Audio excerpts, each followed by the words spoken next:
중학교 때 시절 기억하십니까? 한국에서 중학교를 나오셨다면, 공부를 열심히 했다면 이 소설을 아마 기억하고 있을지도 모르겠어요.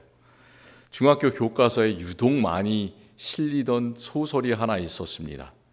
그 소설이 1924년 일제강점기에 쓰여졌는데 일제 치하의 그런 시대 상황을 잘 반영하고 있습니다. 현진건이라는 사람이 쓴 운수 좋은 날이라는 소설이 있습니다. 주인공이 김첨지라고 나옵니다. 이름이 뭔지는 잘 몰라요. 김씨고 첨지는 뭐냐면 이 나이 많은 사람을 낮춰서 이렇게 부르는 말입니다. 김첨지인데 이 김첨지의 직업은 택시가 없었잖아요. 내래는 그 택시 없던 시절에 자기가 직접 열심히 뛰어다니면서 인력거를 끄는 인력거꾼이었습니다. 그의 아내가 병이 걸렸어요. 병이 걸린 지 약 한 달이 지났는데 이 사람이 돈이 없는 거예요. 그래서 돈이 없어서 한 달 동안 약도 제대로 먹이지 못하고 이렇게 아내는 알아 누워 있습니다.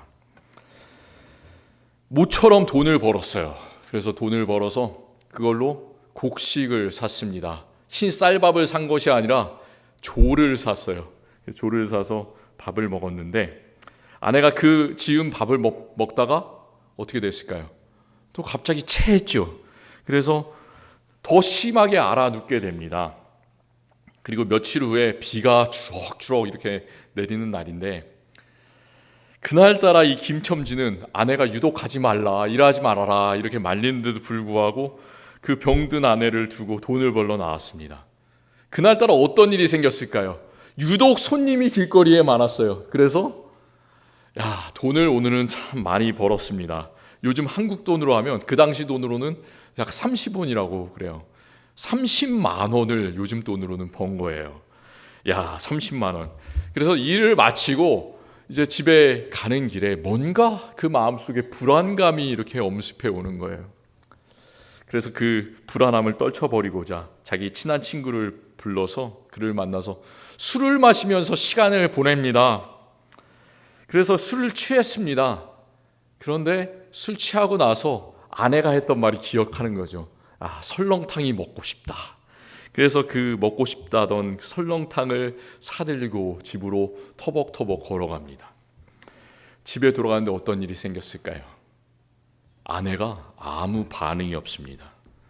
이 김첨지가 소리를 지릅니다. 내가 왔다고 소리를 지르고 발길로 누운 사람의 발을 걷어찼습니다. 몸을 걷어차는데 무슨 일이 생겼을까요? 그 발길에 채이는 것은 사람의 살이 아니고 나무 껍데기와 같았습니다. 그 소설의 주인공이 이런 소리를 외치면서 이 소설이 끝납니다. 설렁탕을 사다 놓았는데 왜 먹지를 못하니? 왜 먹지를 못하니? 괴상하게도 오늘은 운수가 참 좋더구만. 그러면서 소설이 끝나요. 과연 이 날이 운수가 좋은 날일까요? 아니면 운수가 참 나쁜 날일까요? 그날이 가장 운수가 나쁜 날인데 마음 놓고 슬퍼할 수 없는 그 밑바닥 인생의 처절함, 쓴웃음, 일제 치하에서 부자로 살 수 없고 아무것도 표현할 수 없는 그런 상황들, 그런 것들이 이 소설에는 담겨져 있습니다. 그 날, 운수 좋은 날, 그런데 운수가 참 안 좋은 날이죠. 제가 이런 말씀을 드리는 것은 하나님의 날도 이런 양면성이 있습니다. 우리가 창세기를 하도 많이 읽어서 성경의 맨 처음에 나오는 책이 창세기인 건 누구나 다 기억을 하잖아요. 그런데 구약의 마지막 책이 무엇인가를 기억하는 사람은 별로 없습니다. 오늘 우리가 구약의 마지막 책을 읽었습니다. 그 책의 이름은 바로 말라기입니다. 우리가 창세기, 출애굽기, 레위기 이렇게 할 때 기라는 말이 뭘 얘기를 하나요? 기록이라는 뜻이잖아요. 책이라는 뜻이잖아요. 그런데 그 말라기 할 때의 기는 그 기록 책 한자어가 아닙니다. 뭐냐면 말라기라는 선지자는 그냥 그 선지자의 이름이 말라기인 거예요. 말라기. 말라의 책이 아니라 말라기의 선포라는 그런 뜻입니다. 그 말라기라는 사람의 이름의 뜻이 있는데 어떤 뜻이 있냐면 나의 사자다 이런 뜻이 있습니다. 하나님의 사자라는 말이에요. 말라기가 어떤 시대에 이 선포를 했냐면 유대와 이스라엘 나라가 다 사라지고 이 나라들이 강대국의 포로로 끌려가고 이제 포로 생활을 마치고 다시 그 황무한 땅으로 돌아오고 나서 그 백성에게 하나님께서 말씀을 들려주시는 것, 어떤 메시지를 주로 선포를 하냐? 바로 하나님의 날에 이런 일이 있을 것이다. 그 하나님의 날에 대해서 선포를 하고 있습니다. 그래서 하나님의 날에 대해 선포하는 이 사람은 바로 하나님의 뜻을 전하는 하나님의 사자, 이름의 뜻처럼 바로 그런 사람입니다. 그런데 참 이상한 점은 그 피폐한 시대에 이제 말씀을 듣는다면 말씀을 듣는 사람들이 어떻게 해야 되실까요? 원래 있던 땅으로 이 사람들이 40년 동안 70년 동안 이렇게 포로 생활을 하다가 돌아왔어요. 돌아왔으면 어떤 마음이 듭니까? 내 고향으로 돌아왔으면 감사한 마음이 들어야 되잖아요. 그리고 서로 도와야 되잖아요. 하나님의 예배 공동체가 파괴가 됐는데 예배 공동체를 다시 일으켜 세우기 위해서 열심히 예배하고 또 제물도 드리고 이렇게 해야 되지 않습니까? 그런데 사람들은 하나님께서 원하시는 뜻에 완전히 반대로 행하고 있습니다. 어떻게 하냐면 제사장과 백성들이 하나님께 제물을 드리는데 깨끗한 제물, 순전한 제물을 드리는 것이 아니라 병든 녀석들을 갖다가 잡아서 제물로 드렸습니다. 그리고 이방신을 섬기는 사람들, 다른 나라 사람들과 그냥 결혼을 하면서 그것까지는 괜찮은데 이방신들을 이렇게 같이 섬기는 거예요. 그 사람들이 섬기는 이방신들을. 또 일하는 사람들이 있습니다. 일하는 사람들의 품삯을 줘야 될 텐데 품삯을 주지 않았습니다. 고아와 과부와 외국인에게 잘해줘야 될 것 같은데, 더 잘해줘야 될 것 같은데 참 모질게 대했습니다. 그리고 하나님께 제대로 된 11조와 봉헌물을 바쳐야 될 텐데 그것을 가로챘습니다. 이런 내용들을 말라기 선지자가 전하고 있어요. 너희들 잘해야 될 텐데, 포로에서 돌아왔으면 더 하나님께 좋은 것으로 드려야 될 텐데 왜 이렇게 하고 있냐? 그 신앙에 대해서 경고하는 말씀이 바로 말라기 선지자의 하나님의 날에 대한 무서운 선포입니다. 우리가 하나님의 날, 마지막 날, 심판의 날, 종말 이런 얘기를 하다 보면 참 구시대적으로 들릴 때가 있습니다. 구약시대에 많은 선지자들이 이 하나님의 날을 선포를 했어요. 요엘 선지자도 선포하고 대표적으로 이사야 선지자도 선포하고 오늘 우리가 말씀 나눈 말라기 선지자도 선포를 했는데 또 예수님께서 2000년 전에도 이 하나님께서 어떻게 오시는지 속히 종말이 올 것이다. 임박한 하나님의 종말을 선포를 하셨습니다.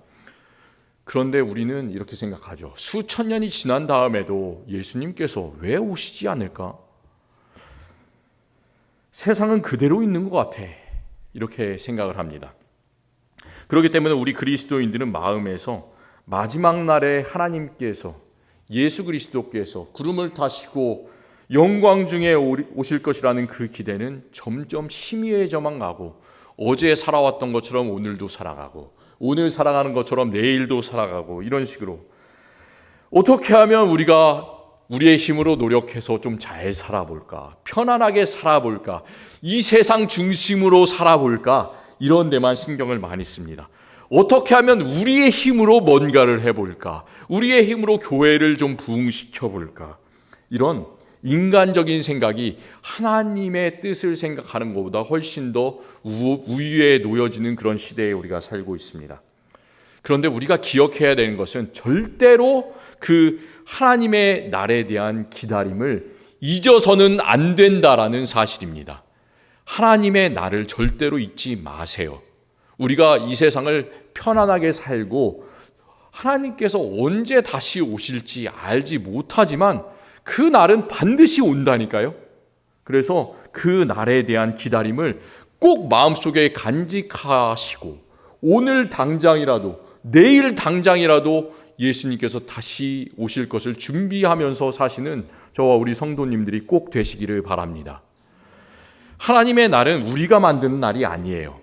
하나님께서 정하시는 날, 하나님께서 능력을 베푸시는 그 날이 바로 하나님의 날입니다. 그럼 우리들은 뭘 하냐? 우리들은 그날을 기도하면서 기다리는 것, 바로 그것이 우리 그리스도인들의 임무이고 역할입니다. 사도신경에서 사도들이 이렇게 고백하지 않습니까? 우리도 예배 시간마다 그 사도들의 가르침을 우리도 같이 고백하지 않아요? 전능하신 하나님 우편에 앉아 계시다가 저리로서 산자와 죽은 자를 심판하러 오시리라. 이 말은 그냥 우리가 매 주마다 반복해서 그냥 아무 생각 없이 이렇게 읽는 그런 말씀이 아니라 진짜로 예수님께서 산자와 죽은 자를 심판하러 오신다니까요. 그렇기 때문에 우리가 그 말씀을, 그 사도들의 고백을 우리의 신앙으로 똑같이 우리도 선포를 하고 있습니다. 부활하신 예수님께서도 성경의 맨 마지막 장에 이렇게 말씀하시죠. 내가 진실로 속히 오리라. 내가 진실로 속히 오리라. 아멘. 주 예수여 어서 오시옵소서. 이렇게 응답하는 우리의 대답은 입에 발린 말이 아니라 매일매일 우리가 외쳐야 되는 그런 진실한 고백인 줄을 믿습니다. 우리 주님께서 정말로 반드시 오십니다. 지난 2000년 동안 예수님께서 오시지 않고 계신 것은 그렇다고 해서 그날에 대한 중요성이 점점점 줄어드는 것이 아니에요. 우리가 태풍이 지나가기 전에 어떤 일이 생깁니까? 태풍이 이제 가까이 다가올 때는 점점 바람이 세지지 않습니까? 그리고 비가 많이 오잖아요. 그런데 마치 그 큰 태풍이 지나가기 직전에는 어떤 일이 생기냐면 사방이 어느 때보다 더 고요해집니다. 태풍의 눈에 들어가잖아요. 그때는 태풍이 안 지나가는 게 아니에요. 더 무서운 것이 우리를 기다리고 있다라는 경고의 메시지로 우리가 받아들여야 됩니다. 우리가 시간이 지날수록 하나님의 나를 더 큰 두려움과 경건함으로 겸손함으로 바라보아야 할 줄을 믿습니다. 베드로후서 3장 9절에서 그 하나님의 날이 오지 않고 있다라고 하는 사람들에게 베드로 사도는 이렇게 말씀하고 있어요. 주의 약속은 어떤 이들이 생각하는 것처럼 더디다고 생각하는 것처럼 더딘 것이 아니라 오직 주께서는 왜냐하면 너희를 대하여 오래 참으사 아무도 멸망하지 않고 다 회개하기에 이르시기를 원하시느니라. 그렇기 때문에 예수님께서 아직까지 우리를 참고 계신다는 말을 우리가 깊이 마음속에 받아들였으면 좋겠습니다. 그 말씀을 기억하면서 주님의 그 날, 주님의 심판의 날이 오히려 우리에게는 생명의 날이 될 수 있도록 우리 모두가 주님께서 주신 사명을, 복음 전파의 사명을 잘 감당할 수 있기를 바랍니다. 하나님의 날이 김첨지에게 그 날이 운수가 참 좋았지만 사실은 운수가 나쁜 그런 날이었듯이 하나님의 날이 어떤 이들에게는 참 나쁜 그런 심판의 날이 됩니다. 그리고 어떤 이들에게는 그 날이 기쁨의 날이 됩니다. 그럼 어떤 사람들이 하나님의 심판을 받게 되는 걸까요? 어떤 사람들이 하나님의 심판을 받게 될까? 오늘 말씀 4장 1절에서는 교만한 자와 악을 행하는 자가 바로 그런 사람들이다. 하나님의 무서운 심판을 받게 되는 사람들이다. 이렇게 경고를 하고 있습니다. 용광로에 들어갈 것이다 라고 하는데 용광로에 들어가면 어떤 일이 생기나요? 모든 것이 다 형체도 없이 그냥 사라집니다. 그 쇠 조각이 녹으니까 사람도 녹고 모든 것이 다 녹아버리는 것입니다. 그렇기 때문에 그들은 다 지푸라기 같을 것이다. 뿌리와 가지조차 다 남지 않을 것이다 하면서 그들의 모든 악인들의 모든 것이 다 사라져버릴 것이다. 이런 무서운 말씀을 경고를 하십니다. 이 말씀을 듣는 우리 성도님들께서는 이렇게 생각할 수도 있을 것 같아요. 나는 교만하고 하는 거리가 멀어. 나는 교만하지 않아. 나는 악을 행하는 것과는 거리가 멀어. 그러니까 나는 하나님의 심판의 말씀하고는 전혀 관계가 없어. 이렇게 생각할 수도 있습니다. 그런데 우리 모두가 참 그렇게 됐으면 좋겠습니다. 하지만 우리가 정말 교만이나 악과 아무런 관계가 없는지 우리 자신을 한번 돌아봤으면 좋겠어요. 우리가 진짜로 교만하지 않은 사람입니까? 진짜로 악을 행하지 않는 이런 하나님의 심판에서 완전히 벗어난 그런 사람들인가? 우리가 읽은 말씀 전에 말라기 3장에서 3장 13절부터 15절까지에서는 교만하고 악한 사람들이 어떤 종류의 사람들인지 예를 들고 있습니다. 이 사람들이 어떤 사람들이냐면 주로 말을 하는 사람들이에요. 어떤 말을 하냐? 완악한 말로 하나님을 대적하는 그런 사람입니다. 그 사람들은 이런 종류의 말을 합니다. 하나님을 잘 믿어봐야 별 소용이 없어. 오히려 교만하고 악한 사람들이 세상에서 잘 돼. 사실 그렇잖아요. 그런 얘기를 버젓이 합니다. 하나님이 세상에 없는 것 같아. 이런 얘기를 그냥 두려움 없이 떠드는 그런 사람들입니다. 그런 식으로 말하고는 자기가 무슨 말을 하는지 기억하지를 못합니다. 그러면서 하나님께 오히려 다른 사람들에게 이렇게 말합니다. 우리가 무슨 말로 주를 대적하였나이까? 이렇게 물어봅니다. 자기가 잘못해놓고는, 자기가 하나님께 대적해놓고는 내가 무슨 말로 하나님을 대적했습니까? 모르는 거예요. 이렇게 반문하는 사람들처럼 마태복음 25장에서도 똑같은 종류의 사람들에 대해서 예수님께서 그 마지막 종말의 날에 경고하고 계십니다. 예수님께서 종말에 관한 세 가지 비유를 마태복음 25장에서 말씀하시는데 양과 염소의 비유를 하십니다. 왼쪽 편에는 염소 같은 사람들이 있잖아요. 악한 사람들이 있잖아요. 그 사람들에게 예수님께서 이렇게 말씀하세요. 저주를 받은 자들아, 나를 떠나 마귀와 그 사자들을 위하여 예비된 영원한 불에 들어가라. 내가 줄일 때, 목마를 때, 나그네 되었을 때, 헐벗었을 때, 병들었을 때, 옥에 갇혔을 때 너희가 돌보지 않았다.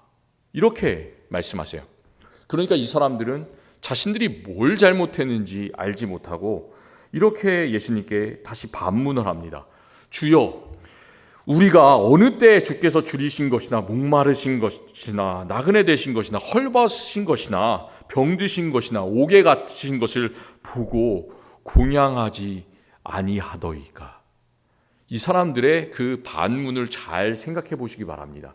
이 사람들은 그냥 예수님의 말을 우리가 언제 그랬습니까? 라고 얘기하는 정도도 아니고 예수님께서 하신 말에 하나 그것을 똑같이 짚어서 그것을 똑같이 얘기를 하는 거예요. 그러니까 그 말은 예수님의 모든 것에 반항하는 사람들로 보여지고 있습니다. 그때 예수님께서 뭐라고 대답하십니까? 이 작은 자에게 하지 않은 것이 바로 나에게 하지 않은 것이다. 이런 말씀을 하죠. 이 말씀은 하나님께 심판을 받은 교만하고 악한 자들의 그런 상황을 참 잘 보여줍니다. 그들은 늘 하던 대로 편안한 그런 세상에서 살아가는 방식대로 말하고 생활하고 그렇게 하는 겁니다. 세상의 죄에 너무나 길들여진 나머지 무엇이 죄인지, 무엇이 하나님께 대적하는 것인지를 잘 깨닫지를 못합니다. 하나님께서 경고의 말씀을 하시는데도 하나님의 말씀을 듣기보다는 자신의 주장을 합리화하는 것, 바로 그것이 이 죄인들의, 악인들의, 교만한 사람들의 습성입니다. 만약 내 자신이 내가 하나님을 삶의 중심에 놓는 것이 아니라 내 자신을 항상 중심에 세우고 싶어 한다면 내가 과연 하나님께서 말씀하시는 이 말라기 선지자를 통해서 말씀하시는 교만한 사람은 아닌가, 악인은 아닌가, 내 자신을 한번 돌아보시기를 바랍니다. 하나님께서는 이렇게 악인은 가혹하게 심판하세요. 용광로에 들어갈 것이다. 이런 무서운 말씀을 하십니다. 그런데 똑같은 그 하나님의 날이 반대로 하나님의 이름을 높이는 사람들에게는 어떤 사람? 하나님의 이름을 높이는 사람들, 그리고 하나님을 존중하는 사람들에게는 그 날이 가장 기뻐하는 그런 날이 됩니다. 하나님을 우리가 두려워하기를 원합니다. 하나님의 이름을 항상 높이기를 원합니다. 이 말은 무슨 말이냐면 내 이름을 높이는 것이 세상 사람들의 소망이고 참 우리가 늘 그렇게 하기를 원하지만 우리는 늘 내 이름을 높이는 것이 아니라 하나님의 이름을 높이는 것이 우리의 삶의 목표가 되어야 한다는 그런 말씀을 해주고 계십니다. 그때 하나님께서는 참 놀라운 복을 주십니다. 이렇게 말라기 선지자는 하나님을 한번 시험해봐라 이렇게 하는 구절이 나옵니다. 만군의 여호와가 이르노라. 너희가 온전한 11조를 창고에 드리라. 그리하면 너희에게 어떤 일이 일어나는지, 하나님께서 어떤 복을 주시는지, 너에게 복을 쌓을 곳이 있나 없나, 붙지 아니하나 보라. 이렇게 말씀을 하시잖아요. 그것처럼 우리의 삶 속에서 하나님의 이름을 높일 때 어떤 일이 일어나는가, 그 마지막 날에 어떤 일이 일어나는가, 우리는 하나님의 그 오심을 기다릴 수가 있습니다. 하나님께서 우리에게 참 놀라운 약속을 해주세요. 우리 선한 사람들에게, 하나님의 이름을 높이고 두려워하는 사람들에게 어떻게 하시냐? 우리의 이름을 여호와 앞에 있는 기념책에 영원히 기록하겠다, 이렇게 말씀하십니다. 여호와 앞에 있는 기념책, 우리가 쉽게 생각하면 영원하신 생명책에 우리의 이름을 기록하신다. 참 기쁘지 않습니까? 내 이름이 어떤 데 갔어요. 내가 세미나 같은 데를 갔어요. 내 어떤 자리가 있어요. 근데 아무 데나 앉는 것이 아니라 내 이름이 자리에 붙어 있어요. 그러면 참 얼마나 기분이 좋아요. 나를 위해서 이 주최 측에서 준비를 했구나, 이런 생각이 들지 않습니까? 그런데 하나님께서는 내 이름을 미리 그 생명책에 기록해 놓는다고 하니까 얼마나 기쁜 소식입니까? 우리가 이 말라기 3장 16절에 있는 하나님의 앞에 있는, 여호와 앞에 있는 기념책이라는 그 구절을 성경의, 구약 성경에 있는 다른 구절과 비교해 보면 얼마나 그게 큰 의미가 있는지를 우리가 생각해 볼 수가 있습니다. 기념책이라는 단어가 나오는 구절이 어디 있냐면 이 책에 있습니다. 성경에는 하나님이라는 단어가 다 나와요. 거의 모든 책이 하나님이라는 단어가 나오는데 하나님이라는 이름을 부를 수가 없었던 시절이 있습니다. 그래서 이 책에는 하나님이라는 그 단어가 나오지를 않습니다. 어떤 책일까요? 구약 성경 에스더가 그렇습니다. 에스더는 나라가 없었잖아요. 이제 페르시아 시대였습니다. 그래서 그 시대에 아하수에로라는 그런 페르시아 왕이 됐고, 그리고 그 에스더가 뽑혀서 왕비가 됐습니다. 이 왕의 궁중일기, 에스더 2장 23절에는 왕의 궁중일기가 나오는데, 그 당시에 아하수에로 왕을 죽이려고 음모를 꾸미던 그런 사람들이 있었습니다. 그 사람들의 그런 행태를 그 에스더의 삼촌이었던, 에스더를 항상 도와주고 기도해줬던 모르드게가 미리 알았습니다. 그래서 그 반역하는 사람들을 미리 막고 그를 처단했다는 기록이 있습니다. 왕은 그것을 까마득하게 잊어버렸습니다. 그리고 나중이 되어서야 어느 날 이제 밤에 잠을 자려고 하는데 잠을 들 수가 없었습니다. 그래서 옆에 있는 신하에게 왕의 궁중일기를, 왕의 역대일기를 한번 읽어줬으면 좋겠다. 우리가 공부를 하면 졸리잖아요. 그래서 이렇게 뭔가를 들으면 졸리지 않습니까? 아마 그런 방법을 썼던 것 같아요.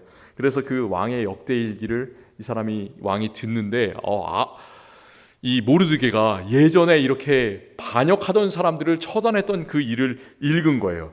그리고 나서 이 모르드게를 높여서 왕복을 입히고 말을 태우고 그 수산성에 있는 모든 사람들 앞에서 그 이름을 찬양했다는 그런 기록이 있습니다.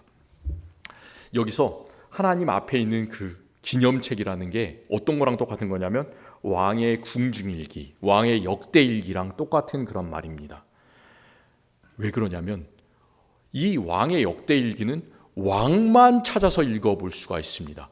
어느 사람이나 마음대로 자기 마음대로 고칠 수 있는 그런 종류의 책이 아니에요.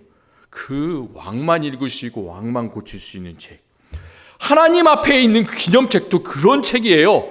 다른 사람 아무나 쓸 수 있는 책이 아니라 하나님께서 우리들을 인정해 주시고 하나님께서 기록하시는 책, 하나님께서 우리의 이름을 불러주시는 그 책, 바로 그게 여호와 앞에 있는 기념책입니다. 그것에 우리의 이름이 기록되었다는 그 사실 기뻐하시고 놀라시기를 바랍니다. 항상 우리가 내 이름은 하나님의 생명책에 기록되었구나, 그 기쁨으로 살아가기를 원합니다. 이 하나님의 생명책에 기록된 우리의 이름, 우리에게 하나님은 또 놀라운 약속을 이 말라기 선지자를 통해서 해주십니다. 4장 2절에서는 내 이름을 경외하는 너희에게는 공의로운 해가 떠올라서 치료하는 광선을 비추시리니 너희가 나가서 외양간에서 나온 송아지같이 뛰리라. 놀라운 약속을 해주세요. 이 구절을 아프신 성도님들을 신방할 때 참 많이 읽습니다. 치료하는 광선을 바라리니 아픈 사람이 이렇게 외양간에서 나온 송아지처럼 팔딱팔딱 뛸 것이다. 얼마나 기분이 좋아요. 그런데 하지만 몸이 아플 때뿐만이 아니라 우리가 마음이 아픈 사람에게도 모든 종류의 치료가 필요한 우리 모든 사람들에게 이 하나님의 말씀은 우리를 기쁨을 주시고 우리를 또 강하게 해주시는 그런 말씀입니다. 이 구절은 여러 가지 우리가 그림을 그릴 수 있게 해줘요. 떠오르는 태양의 그림, 치료하는 광선의 그림, 그리고 외양간에서 나와서 펄떡펄떡 뛰는 그 송아지의 그림을 우리가 마음속으로 상상해 볼 수가 있습니다. 1절 말씀에서 빛과 열의 이미지가 나옵니다. 그런데 그 말씀은 그 1절에서 나오는 그 빛과 열은 어떻습니까? 심판날에 사람을 죽이는 그 빛과 열이에요. 그런데 그 똑같은 빛과 열이 하나님의 이름을 경외하는 그 사람에게는 똑같은 불인데도 불구하고 그게 공의로운 태양이 되어서 떠오른다는 것이죠.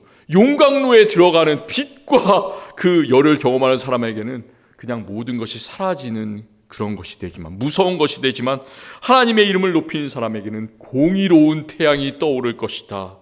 얼마나 좋습니까? 오늘 태양빛이 없는데 태양빛이 하루에 한 번씩 환하게 비칠 때가 있지 않습니까? 요즘에 이제 낮이 짧아져요. 태양빛이 그리워지는 그런 시간 속에서 우리가 살고 있습니다. 그런데 태양이 비칠 때마다, 하나님의 그 해가 떠오를 때마다 영하의 날씨에도 불구하고 태양을 받고 서 있으면 그곳은 영하인데도 불구하고 얼음이 녹아요. 그리고 내 자신도 따뜻해지고 그 태양을 보고 있는 모든 사람들의 마음과 몸이 따뜻해집니다.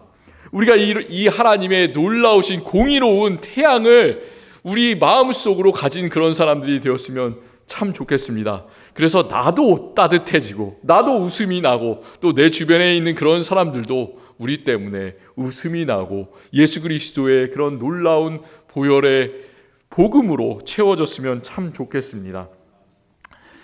이제 하나님의 공의로운 그 해, 우리를 치료하는 광선이 됩니다. 치료하는 광선이라고 하니까 제가 그런 게 생각이 나더라고요. 날카로운 칼을 수술할 때 쓰잖아요. 근데 그 수술할 때 칼 대신에 쓰는 게 레이저 광선이 있지 않습니까? 수술할 때 쫙 가르는 레이저 광선. 그리고 우리 얼굴이 거뭇거뭇해지고 점이 참 보기가 싫은데 점을 제거하는 레이저 광선. 얼마나 기분이 좋습니까? 그런데 저는 치료하는 광선이라는 그 단어보다 이 광선이라는 그 성경 밑에 보면 작은 글씨로 각주가 달려 있는데요. 날개라고 되어 있습니다. 치료하는 날개. 그래서 오늘 말씀의 제목을 제가 치료하는 날개라고 붙여봤어요. 치료하는 날개라는 말이 더 좋더라고요. 너무 좋았어요. 치료하는 날개. 모세가 하나님께서 이스라엘 백성들을 지금까지 인도해 주신 것에 감사하면서 자기가 바로 죽기 전에 신명기에 그런 하나님의 말씀을 하고 있습니다. 하나님께서 과연 어떤 분이신가? 마치 독수리가 자기의 보금자리를 어지럽게 하며 자기의 새끼 위에 너풀거리며 그 날개를 펴서 새끼를 받으며 그의 날개 위에 그것을 엎는 것 같이 여호와께서 홀로 그를 인도하셨고 그와 함께한 다른 신이 없도다. 이렇게 고백하고 있습니다. 우리 집이 깨끗한 게 좋나요? 아니면 깨끗하지는 않아도 조금 더러워도 가정이 화목한 게 좋나요? 좀 너저분해도 가정이 화목한 게 좋잖아요. 이야기꽃이 넘쳐 흐르는 그런 집이 더 좋지 않습니까? 그런 거예요. 이 독수리가 자기의 보금자리가 깨끗하지는 않을지 몰라도 왜 깨끗하지 않냐? 이 자기 새끼들을 한 놈 두 놈을 케어하기 위해서 그게 어지럽혀질 수밖에 없는 거예요. 그런데 이것저것 다 먹이면서 사랑으로 감싸 안아주면서 그 큰 날개를 펴서 감싸 안아주고 있는 그 그림이 바로 이 모세가 선포하는 독수리의 날개의 그림입니다. 예수님께서도 다른 날개를 말씀해 주셨어요.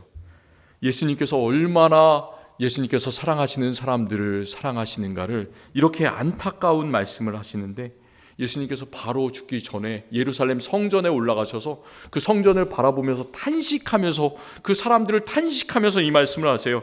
예루살렘아 예루살렘아, 암탉이 그 새끼를 날개 아래 모은 같이 내가 너의 자녀를 모으려 한 일이 몇 번이더냐.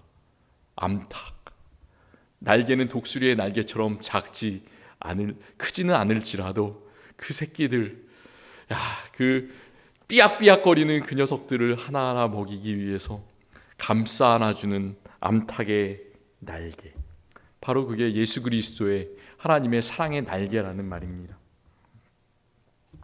내 옆에서 나를 때때로 알아봐주는 사람이 없을 수도 있고, 이해해주는 사람이 없을 수도 있고, 돌봐주는 사람이 없을 수는 있어도, 그런 것 같아도 우리 주님께서는 이렇게 우리에게 독수리의 날개처럼, 암탉의 따뜻한 날개처럼 그런 우리의 독수리가 되시고 암탉이 되어주십니다. 그래서 우리 부족한 사람들을 그 예수 그리스도의 넓은 품으로 감싸 안아주시는 분이십니다. 그래서 우리를 완전히 낫게 하시고, 외양간에서 나온 송아지같이 우리 영혼이, 그리고 우리의 육체가 기쁨을 누리도록 우리에게 완전한 자유를 우리 주님께서는 허락해 주심을 믿으시기를 바랍니다. 그리고 3절 말씀처럼 너희가 어떻게 돼요? 악인을 밟을 것이니 그들이 내가 정한 날에 너희 발바닥 밑에 재와 같으리라. 이 믿음의 사람들은 세상에 두려운 게 없습니다. 예수님께서 창세기 3장 15절에서 그런 말씀이 나오잖아요. 사탄의 머리를 밟을 것이다, 여자의 후손이. 그것처럼 예수님을 따르는 예수님의 제자들, 하나님의 이름을 높이는 사람들에게는 그 악인들이 아무것도 아니에요. 우리는 그 악인의 모든 것을 밟는, 우리의 발바닥 밑에 그들이 재와 같이 될 것입니다. 우리에게 완전한 이런 승리를 약속해 주셨습니다. 이 모든 것들을 우리 주님께서는 교만하지 않고 하나님의 이름을 높이는 그런 사람들에게 허락해 주십니다. 며칠 전에 미국에서 중간 선거가 있었잖아요. 이 미국의 선거 제도가 참 재밌는 것이 많이 있습니다. 그런 일이 거의 나오지가 않는데요, 간혹 가다가 이 경쟁하는 두 사람이 표가 똑같이 나오는 경우가 있을 수도 있겠죠. 그런 일이 이번 중간 선거에 있었다고 그래요. 많은 주들은 이렇게 똑같은 선거 표수가 나오면 재선거를 하든지 다른 룰을 쓰게 되어 있습니다. 그런데 중부 켄터키주에서는 동전 던지기로 당선자를 결정하는 법이 있다고 합니다. 그래서 실제로 동전 던지기를 했대요. 켄터키 북부에 있는 작은 도시 버틀러라는 그런 도시가 있는데 인구가 별로 되지 않는다고 해요. 두 명의 후보가 똑같이 55표를 얻었다고 합니다. 그래서 동전 던지기로 그 메이어, 시장을 결정을 했습니다. 또 켄터키 다른 곳에서 판사 선거, 지역 판사 선거를 했는데 두 사람이 똑같이 572표를 얻었다고 합니다. 켄터키 주잖아요. 그래서 이 사람들이 동전 던지기를 했습니다. 한 사람은 앞면이 나오면 내가 시장이 돼, 뒷면이 나오면 네가 시장이 돼.